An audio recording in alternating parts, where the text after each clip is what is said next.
Welcome to our channel. Today we how to log into Fireflies Pro, automate meeting transcriptions step by step clearly. To log into Fireflies Pro, start by opening your preferred web browser. In the address bar, type in the URL for fireflies.ai and press enter. Once the home page loads, look for the login button, usually located at the top right corner of the page. Click on the login button to proceed to the login screen. Here, you will see options to log in with your email or via third-party services like Google or Microsoft.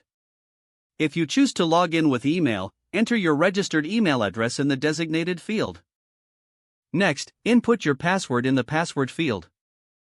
Ensure that your password is entered correctly to avoid login errors. After filling in your credentials, click the Login button.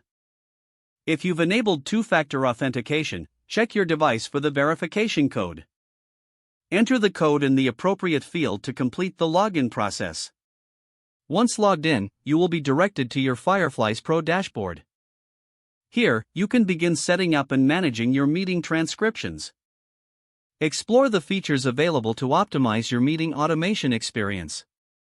If you encounter any issues, look for the Forgot Password link to reset your password.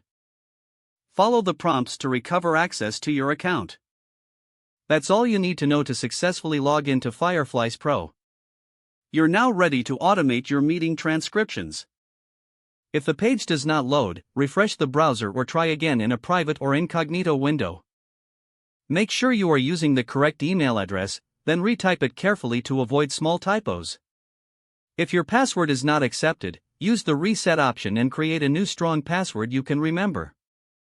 Check your spam folder for verification or security emails, then complete any requested confirmation steps. Enable two-factor authentication if available to improve account security and reduce unauthorized access risk. After signing in, review your profile details so your contact information and settings are accurate and current. If you see an error message, note it down and try again after restarting your device and internet connection. Log out when you finish, especially on shared devices, to keep your account and payment information secure. If the page does not load, refresh the browser or try again in a private or incognito window. Make sure you are using the correct email address, then retype it carefully to avoid small typos. Don't forget to like this video and subscribe to our channel for more step-by-step tech guides.